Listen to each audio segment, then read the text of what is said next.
She is remembered as the woman who made a king throw away his crown. An American divorcee, supposedly using love, charm, and ambition to shake the British monarchy. But the most convenient part of that story may also be the most suspicious part. Because blaming Wallis Simpson for the abdication crisis made everyone else look cleaner. The truth was not a fairy tale, and it was not just a scandal. Wallis was not a saint. Edward VIII was not a perfect romantic hero who sacrificed everything for love. The British government was not simply a group of dusty old men terrified by a private romance. And the royal family was not just a fragile household invaded by a foreign woman. The abdication crisis exposed the question modern monarchy feared most. What happens when the king himself does not want to behave like a king? Later, the world chose a simpler version. A woman arrived. She enchanted the king. She stole the crown. It was clean, dramatic, and easy to remember. But history is rarely that clean. Wallis Simpson was not born as someone destined to destroy the British monarchy. She was born in 1896 in the American resort town of Blue Ridge Summit, Pennsylvania. Her father died when she was still very young, and her mother relied on family support. She was not European nobility, and she was not raised as a piece in dynastic politics. She grew up around Southern manners, class anxiety, and the survival skills expected of women. For Wallis, charm was not a luxury, it was a form of protection. She learned how to enter a room, how to speak, and how to be noticed. Her first marriage was unhappy. She married the American naval aviator Winfield Spencer, but the relationship brought distance, drinking, and emotional pain. After divorce, she married Ernest Simpson, a businessman with American and British connections. That second marriage carried her into London society. To the British upper class, she was fascinating and unsuitable at the same time. She was witty, controlled, sharply dressed, and not eager to flatter royalty like everyone else. Her American manner made her feel fresh. Her divorce made her feel dangerous. Edward was not yet king. He was the Prince of Wales, one of the most watched heirs in the world. He was handsome, fashionable, approachable, and packaged by the press as a modern prince. But inside the royal household, the picture was already less bright. Edward disliked much of royal duty.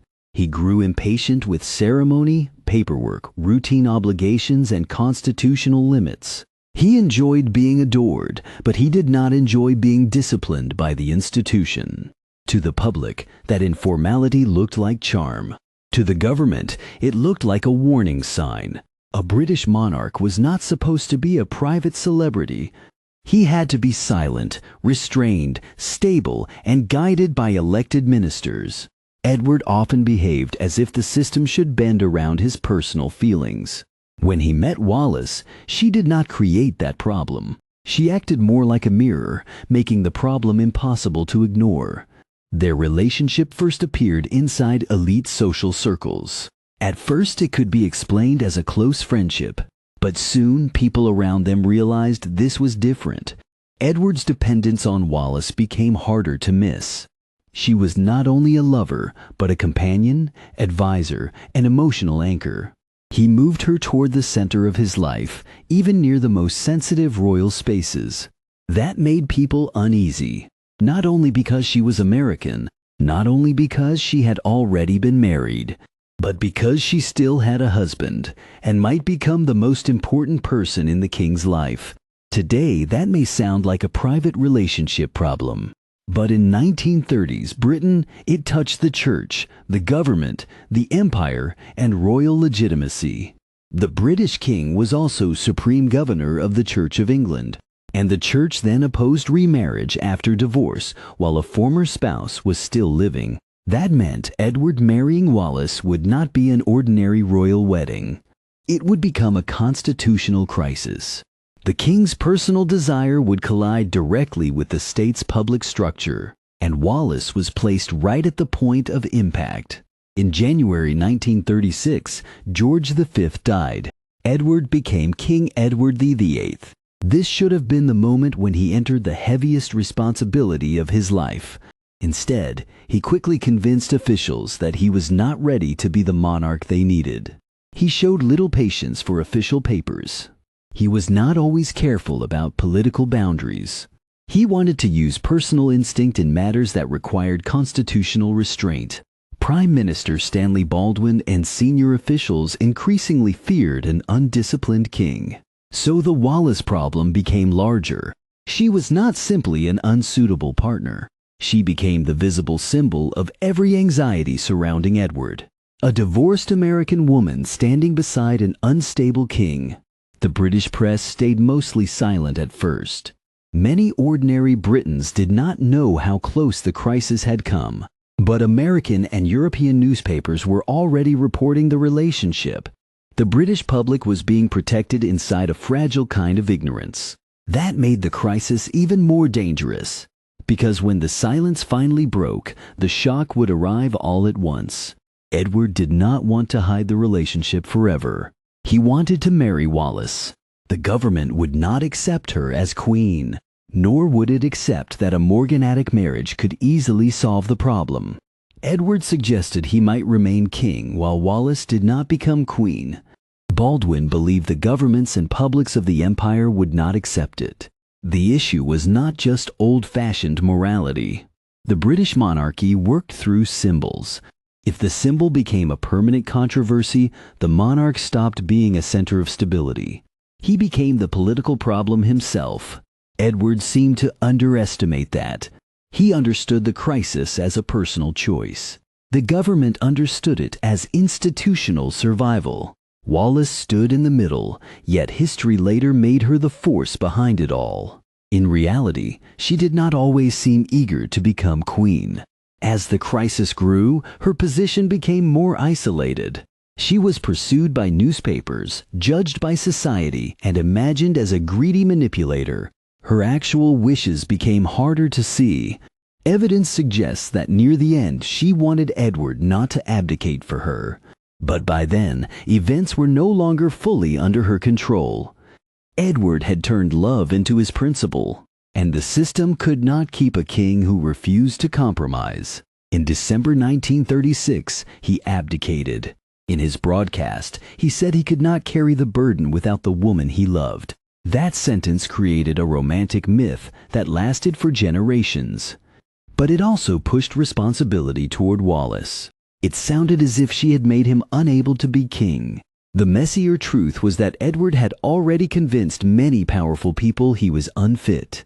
Wallis was not the only cause. She was the easiest cause to see. Edward's younger brother Albert became King George VI.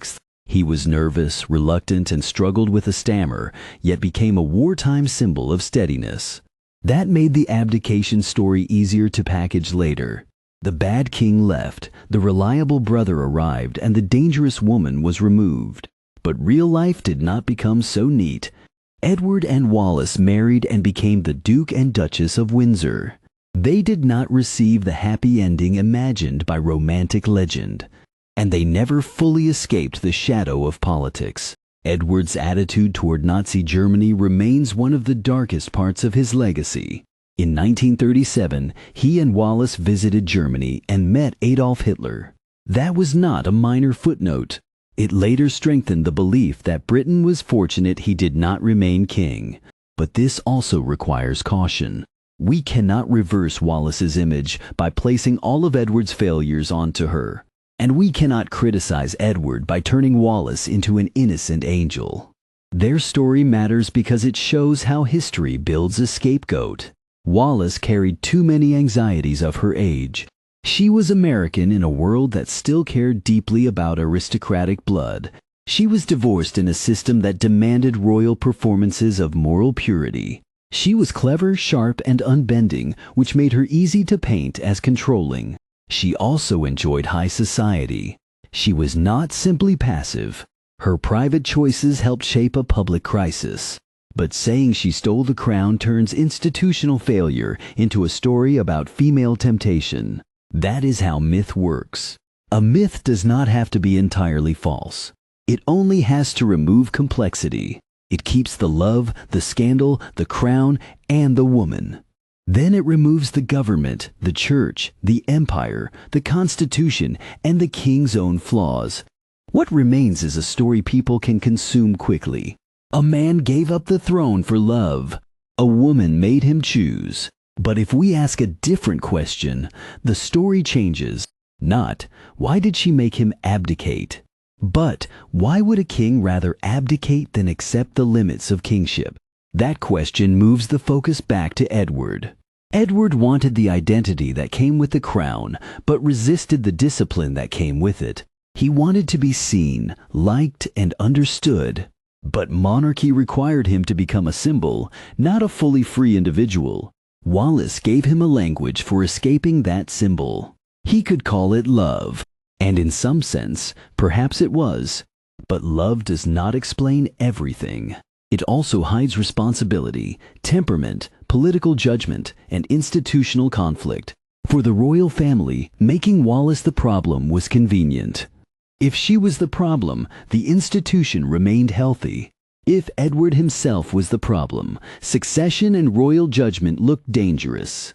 If modern monarchy itself was the problem, the story became harder to tell. So history received a simple villain. Her clothes, jewels, accent, and divorces all became evidence. The less she looked like a traditional queen, the easier she was to call a threat. And the more Edward looked like a romantic martyr, the less people asked if he should rule. But when the label loosens, a more interesting person appears. Wallis was not the witch who destroyed the British monarchy. She was not a pure, innocent victim either. She was ambitious, vulnerable, calculating, frightened, and human. She entered a crisis much larger than herself. She was used by that crisis, and she also used parts of it. She gained status but lost freedom. She became a duchess, yet never escaped the label. Edward was trapped by a label too. He is remembered as the man who gave up a throne for love. That sounds romantic. But it may hide his failure more gently than the idea of a king controlled by a woman. He did not simply choose love. He rejected a role he did not want to carry. He forced a nation, a family, and an empire to manage the consequences of his private choice. Then he said he could not continue without her. That sentence moved many people. It also damaged Wallis's place in history. From that moment, she was no longer just a woman. She became the explanation for a king's abdication. The real question is not whether Wallis deserves sympathy. The real question is why history needed her to become the answer. Why a constitutional crisis became a story about dangerous love. Why an unsuitable king became the hero of a romantic tragedy. Maybe because that story feels safer. It tells us the institution was fine until a foreign woman disturbed it. It tells us a national crisis can have a face, a dress, and a ring. It tells us historical chaos can be compressed into temptation. But Wallis Simpson's real story is not that convenient. She did not single-handedly destroy the British monarchy. She did not simply rescue Edward into freedom either. She stood between a fragile institution, an evasive king, and a changing world. Her name was used to explain everything. But once we remove her from the label, the abdication crisis becomes clearer. This was not the story of a woman stealing a crown. It was the story of a crown finally meeting a man who refused to be shaped by it. And the woman blamed for it was standing too close to the crown. When history needs a villain, it often chooses the person easiest to draw. Wallis was that person. But she was never the whole story.